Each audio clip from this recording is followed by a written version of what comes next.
নমস্কার বন্ধুরা, কেমন আছেন সবাই? সুভাষিনী লাইফের নতুন একটা ভিডিওতে আপনাদের সবাইকে স্বাগত। আজ আমি আপনাদের সাথে শেয়ার করতে চলেছি সকালবেলা অথবা বিকালবেলা টিফিন উপযুক্ত পছন্দদায়ক একটা রেসিপি, আলুর পরোটা। এই আলুর পরোটা বানানোর জন্য প্রয়োজনীয় উপকরণগুলো নিয়ে নিয়েছি কয়েকটা আলু, একটু কাঁচা লঙ্কা, আদা, ধনেপাতা আর একটা টমেটো। আর এই সাথে বলি, আমার এই সুভাষিনী লাইভ চ্যানেলে অনেক কিছুরই শর্টস ভিডিও আছে, চাইলে আপনারা দেখতে পারেন। শুধু যে রান্নাবান্নার ভিডিও করি এমনটা নয়। এখন আলুর খোসাটাকে একটু ভালো করে ছাড়িয়ে নেব। আপনারা নিশ্চয়ই বাড়িতে অথবা রেস্টুরেন্টে আলুর পরোটা অনেকবারই খেয়েছেন, কিন্তু এমন বাড়িতে নিরামিষ আলুর পরোটা কে কে খেয়েছেন একবার কমেন্টে জানান তো। আমার তো আলুর খোসা ছাড়ানো হয়ে গেছে। এবার আলুগুলোকে এইভাবে কেটে নেব, যাতে ভালো করে সিদ্ধ হয়। তার জন্য মাঝখানগুলোকে একটু চিড়েও নেব।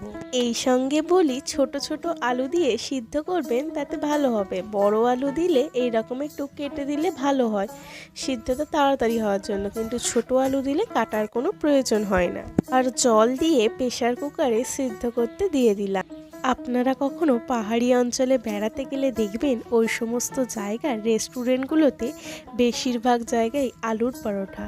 তো আমার এই পাহাড়কে ভালো লাগার সাথে সাথে আলুর পরোটার প্রতিও একটা আলাদাই ভালোবাসা চলে এসেছে। তো করতে করতে আমার টমেটো, ধনেপাতা, আদা এবং কাঁচা লঙ্কা কাটা রেডি হয়ে গেছে। এবার ময়দাটা মেখে নেওয়ার পালা।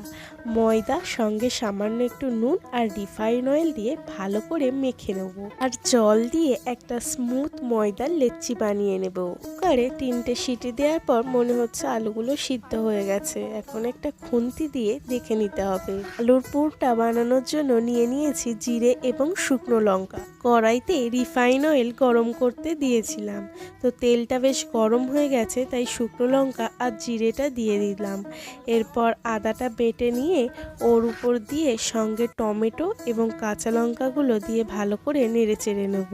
আর মশলা হিসেবে নিয়ে নিয়েছি নুন, লঙ্কা গুঁড়ো, হলুদ গুঁড়ো, কাশ্মীরি রেড চিলি পাউডার, একটু গরম মশলা, জিরে গুঁড়ো আর ধনে গুঁড়ো। এখন এর উপর সবগুলো দিয়ে তার উপর আলুগুলোকে দিয়ে ভালো করে কষিয়ে নিতে হবে। কষানোর সময় মনে রাখবেন আলুগুলো ম্যাশ করে দিতে হবে, অথবা কড়াইতে আলুগুলো দিয়ে খুন্তি দিয়ে টুকরো টুকরো করে দিতে হবে। আলুটা বেশ কষানো হয়ে গেছে। এখন ধনেপাতা আর গরম মশলা দিয়ে একটু মিক্স করে নিয়ে নামিয়ে নেব। আলুর পুরটা যা হয়েছে, আমার তো এখনই খেতে ইচ্ছা হচ্ছে। আর এখন ময়দার লেচিগুলো কেটে নিতে হবে।